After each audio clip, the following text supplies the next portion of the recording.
Excuse me sir, sir मुझे आपसे एक रिक्वेस्ट करनी थी। बोलो हर्षिता। सर मुझे अपनी सीट चेंज करनी है। मुझे हरिंदर सर के साथ नहीं, गुरप्रीत सर के साथ बैठना है। हरिंदर के साथ नहीं बैठना है? क्यों, क्या बात, कोई प्रॉब्लम? हरिंदर ने कुछ नहीं नहीं सर, ऐसी कोई प्रॉब्लम नहीं है, बस मुझे गुरप्रीत सर के साथ बैठना है। हर्षिता, गुरप्रीत के पास तो नीरज बैठते हैं ना, और हमारे पास कुछ और स्पेस है भी नहीं।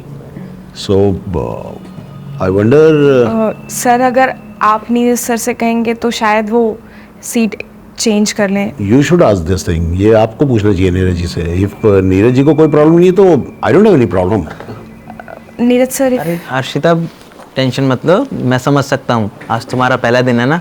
आप एक काम करो, आप मेरी वाली सीट ले लो, मैं चेंज कर लूँगा। Thank you so much sir. Thank you sir. Thanks for him. Sir ये फाइल।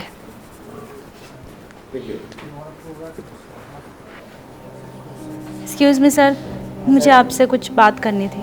सर मुझे गौरव और नितेश के साथ नहीं बैठना, आप मुझे गुरप्रीत सर के साइड वाला डेस्क दे दीजिए। ज्योति, ये गौरव के साथ बैठने में क्या प्रॉब्लम, क्या है तुम्हें?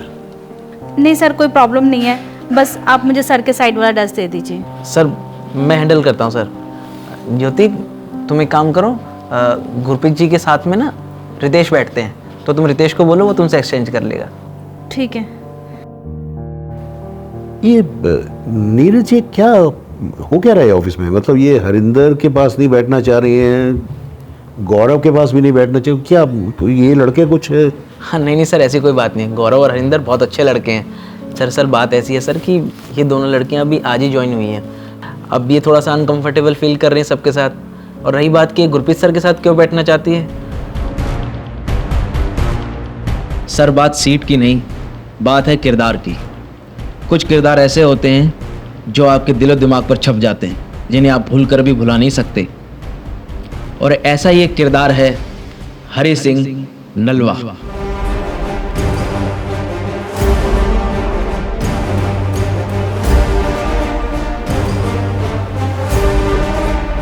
सर ये बात है 1835 से 36 के आसपास की। महाराजा रंजीत सिंह के एक बहुत ही बहादुर सेनापति थे हरि सिंह नलवा जी, जिन्होंने खैबर दर्रे पर विजय हासिल की थी, जिस जगह पर आज तक कोई भी जीत न सका। और इस जीत की गूंज दूर दूर तक गूंजने लगी, क्योंकि वो पठानों का गढ़ था और वहां जीतना बहुत मुश्किल था।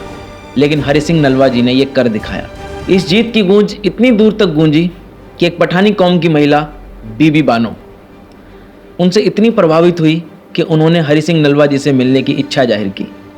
उनके कौम के लोगों ने उन्हें खूब मना किया, लेकिन सब के मना करने के बावजूद वो एक रात नलवा जी के कक्ष में जा पहुंची और उनके सामने जाकर खड़ी हो गई। हरि सिंह नलवा इस तरह देखकर उन्हें आश्चर्यचकित हो गए और उन्होंने बड़ी सब्र के साथ उनसे पूछा कि आपका यहाँ आने का क्या उद्देश्य है। और हरि सिंह नलवे से बात कर कर वो इतनी प्रभावित हुई, क्योंकि उन्होंने ऐसा वीर योद्धा पहले कभी नहीं देखा।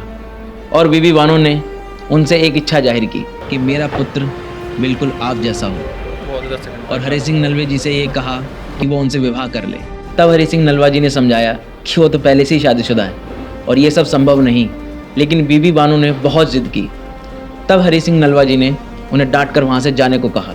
बीबी बानो ने जाते जाते उनसे कहा कि उन्होंने तो सुना था कि गुरु नानक देव जी के दर से कोई खाली हाथ नहीं जाता, और आप एक सिख होकर मुझे यहाँ से खाली हाथ भेज रहे हैं। तब हरि सिंह नलवा ने बहुत सोचा और सोच विचार कर एक फ़ैसला लिया। उन्होंने अपने सिपाही को बुलाया और एक शॉल मंगवाई, और वो शॉल सीधा बीबी बानो के सर पर उड़ा दी। और उन्होंने बड़ी प्रेम पूर्वक कहा कि देखिए, मैं आपसे विवाह तो नहीं कर सकता, आपको मेरे जैसा पुत्र चाहिए ना, तो आज से मैं ही आपका पुत्र हूँ और आप मेरी माँ। हरि सिंह नलवा जी का ये किरदार देखकर बीबी बानो और भी प्रभावित हुई। तब से उन्होंने हरि सिंह को अपना पुत्र मान लिया और बीबी बानो को एक धर्म की माँ का ओहदा दिया गया। बस सर, तब से सरदारों को एक सम्मान की दृष्टि से देखा जाने लगा। इसलिए सर, जब भी कहीं कोई सरदार होता है ना, तो हर बहन बेटी बहुत ही महफूज महसूस करती हैं। इसलिए सर कहा जाता है, एक सरदार का किरदार बहुत ऊंचा होता है। और सर वो बात तो आपने सुनी ही होगी कि अगर कोई बाप अपनी बेटी को अकेले किसी ट्रेन में भी भेजता है तो वो ये कोशिश करता है कि उसकी बोगी में अगर एक भी सरदार हुआ ना तो उसकी बेटी महफूज महसूस करेगी। बस सर, बाकी रही इन लड़कियों की बात, तो सर हमारे एम्प्लॉयज़ में कोई कमी नहीं है। हरिंदर हमारे यहाँ कितने टाइम से काम कर रहा है सर, और गौरव भी, ये बहुत ही अच्छे लड़के हैं। बट सर होता है ना कि पहली नज़र में कोई किसी को जज करे, क्या पता किसके बारे में क्या सोच रहा हो, लेकिन जिसके सर पे पगड़ी होती है ना सर, उसे देखकर कभी कुछ सोच विचार आ ही नहीं सकता, क्योंकि वो पगड़ी ना सर सम्मान और सुरक्षा का प्रतीक होता है। इसलिए उन लड़कियों को लगा कि जिसने पगड़ी पहनी हुई है वो कभी कुछ गलत नहीं करेगा उनके साथ, इसलिए वो सब गुरप्रीत सर के साथ बैठने को जिद कर रही थी। तुमने ठीक कहा नीरज, और ऐसे ही थोड़ा ना कहा जाता है कि सिंग इज किंग। बिल्कुल सर, बिल्कुल।